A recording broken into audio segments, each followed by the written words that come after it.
Hey friends, today we're going to take a look at one of my favorite things that we build here at LM, the gaming center slash entertainment center case.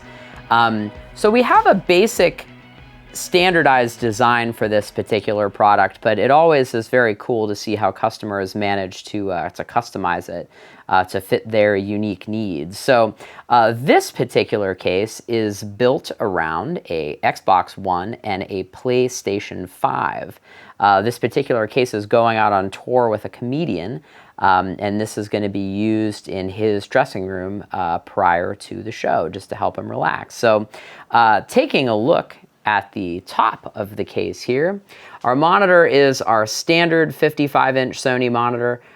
We've been using this same monitor for about 10 years. Thank God Sony hasn't revved it too much. So it programs really well. It looks really nice. It handles audio extremely well, which is one of the reasons why we spec it. And it's 4K. So this is mounted on a Pen Elcom VL1000 lift. So I try not to use these lifts very often unless I have to.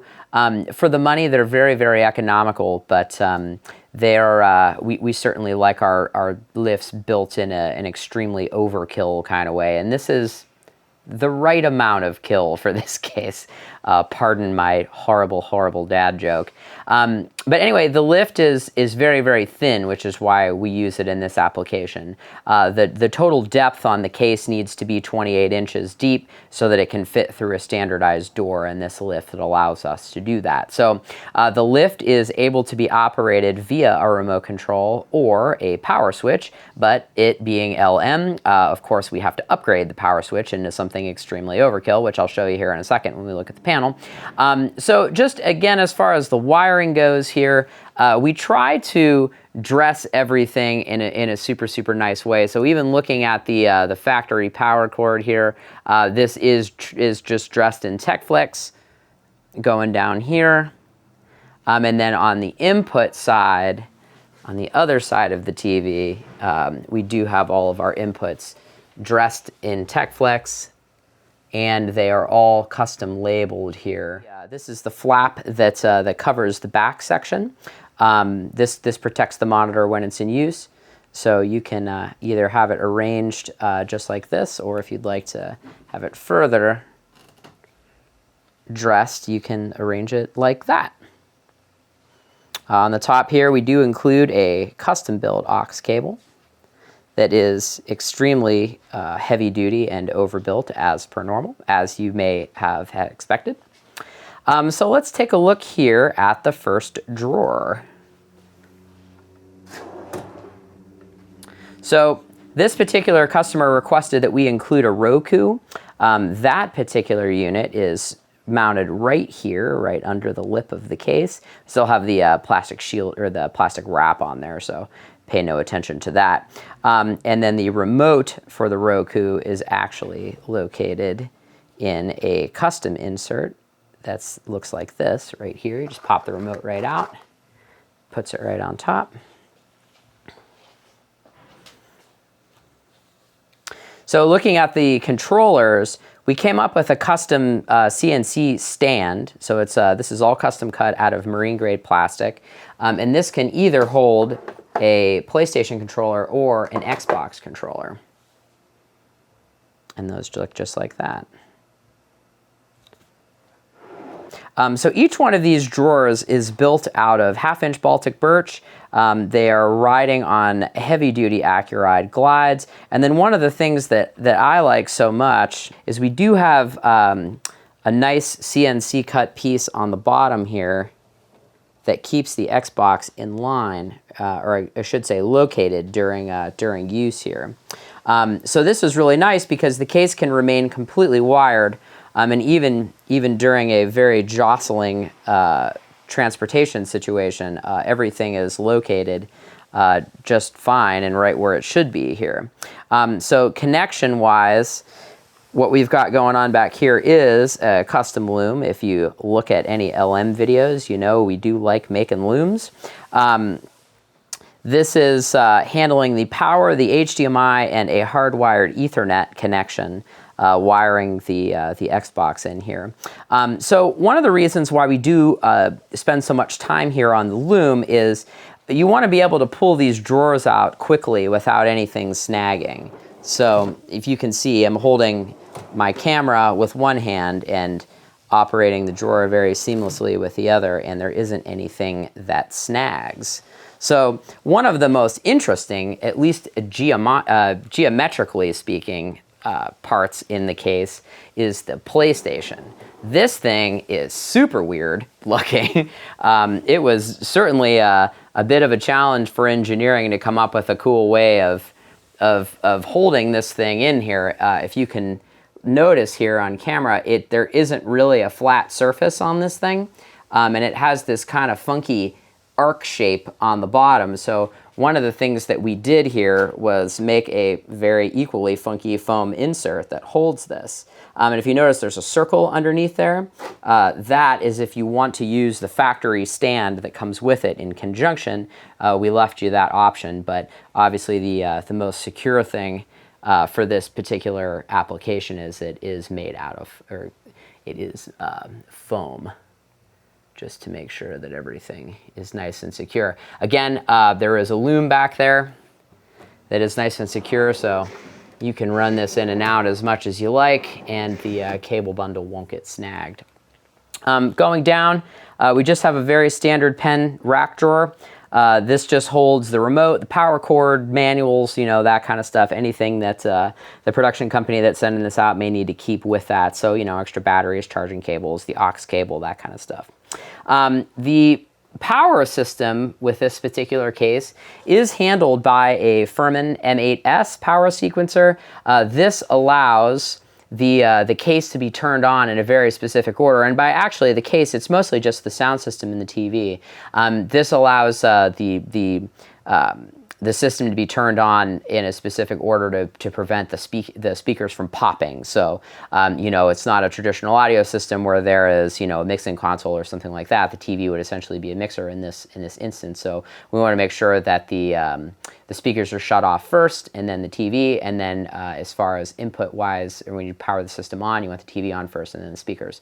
To further just sort of exaggerate that, we do have very, very satisfying, heavy-duty Siemens 30 mil buttons and button and indicator light here. So if you'd like to initiate the launch sequence for the power system, all you have to do is, so it's on right now, we'll shut it off.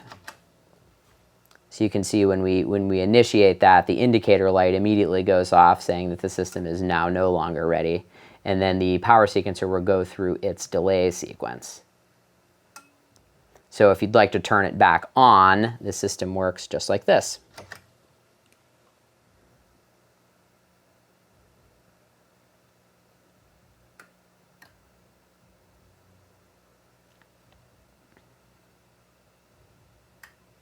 And the oh so satisfying indicator light when it comes on. So looking at the panel here, we do have a nice overly spec'd and overkill power switch. This runs the monitor up and down. There is also a remote. So, you know, one of the interesting things config-wise here is you don't want to have to turn the power sequencer on to run every single item in the case. So what we have how we have it set up is there is a lot of the case that is configured in an unswitched kind of way. So the monitor lift, for example, is unswitched. So if you shut the whole thing down and you forget to lower the monitor, you can do that without firing the power sequence back up. So as far as the panel goes, also, we do have a couple of features. This is a standard Decora punch right here, so we can config this however you want. So if you'd like this to be just a duplex outlet, we can do that. This particular customer asked for 2 USB-As right here. So this is, you know, 2 AC, and then there are 2 USB-As. We also have a version that has 2 USB-Cs, a USB-A, and a USB-C, or 4 USB-As. 4 USB-As might be a little bit redundant because we do have 5 USBs that are integrated in the panel for charging. If you'd like to feed a larger audio system, we do have the line level left and right outputs of the whole system. So anything that you happen to be streaming to the case wirelessly or playing on the TV, you can feed a larger audio system. So if you're looking at this and you're looking at, say, an e-games kind of situation, you can bring this in for smaller events, and then you can drive it into larger systems as well if you need that. The system is handling 4 HDMI, four video sources going to the monitor, 3 of which are the Roku, the Xbox, and the PlayStation. And then we do have the 4th input addressed right here. So if you need to plug something into the TV, say a laptop or some type of media player, you can do that as well, just right there at the panel without needing to go to the back of the TV. That follows suit here with the TV USB right here. That's USB 3.0 that's in the panel. So if you want to play pictures or play something off of a memory stick or something like that, you can do that there. If we would like an old school analog input into the system, there is a 1/8 inch aux jack here. So if you want to plug your phone or a computer or something like that in there to have a video output, you can. And that is actually configured with the volume of your device configuring that. So within the system processor, that's actually a wide open input. So it's very easy to control the volume. All you have to do is it's an always on input, and you just use your device as the volume attenuation there. So looking back here at our power section here, power comes into the case via this power con right here. This AAA RS1215, which again, if you're hip with LM videos, you see me use all the time. This gives you an additional 6 outlets on the front here. This is definitely a modification by us. We've, in previous versions, had a separate power box on the side. This particular application needed something on the front, and since rack space was at a premium, we just decided to modify that. So this is a 25-foot cable, very heavy-duty SO cable, and that feeds the system. So the audio system is actually handled by this DBX Zone Pro 641. This is giving us 4 separate outputs for the system. The speakers each are their own separate output channel. That allows us to timeline and have separate EQ over the left and rights and the subs. So everything is time aligned and correctively EQ'd to give a relatively flat system, and that helps us with sound quality. So my background prior to LM Engineering is an audio engineer, so that's obviously very, very important to me. I am, again, a bit biased here, but I think this case, considering what it is, sounds extremely good. The speaker grills here are custom that we make here at LM. This is expanded metal, which is perforated metal. This is bent on our press, so the same press that we do all of our other metalworking with does these speaker grills. And then this is just a very, very nice rounded edge here that's sunk in. So it protects the speakers. These are Presonus studio monitors. The top speakers are Aris E8s. And the subs are Temblor T10s. So this keeps the studio speakers nice and protected from anybody leaning up against the case or anything like that. Since we're not using a PA speaker, we needed to have a nice way to protect the speaker cones. So I'm going to set the camera down for a second, and I will show you the inside, because one of the things that I like so much about this case is it is very, very easy to service. The case opens up here right on the side via 2 latches. There's a separate set of casters on the back that allows us to open up. So I'm going to set the camera down and we'll take a look at the inside. Okay, so this is the TV section that we're looking at right here. This is a piece of marine grade plastic that actually does protect the TV during transport here. So this piece is a snap-in piece. We have 2 heavy-duty Southco latches that are on either side of this, and then that just allows you to remove that. So we'll take that out, and I will show you it as a standalone piece. So this is the monitor compartment right here. and we'll give you a little look here. So this is the power cable coming down from the monitor. So again, you can see that this is nicely wrapped in TechFlex here. We're using double laminated panels here so that the inside is nice and neat. This is our power section here. This is again all custom made and custom wiring. We cut all of the cables down, even factory cables, to run them nice and neat so that everything is point to point wired so that there is as little cable slop as humanly possible. Looking up here, this red cable is the WAN cable. This is what brings network into the case. This is a nice, easy way to accomplish this.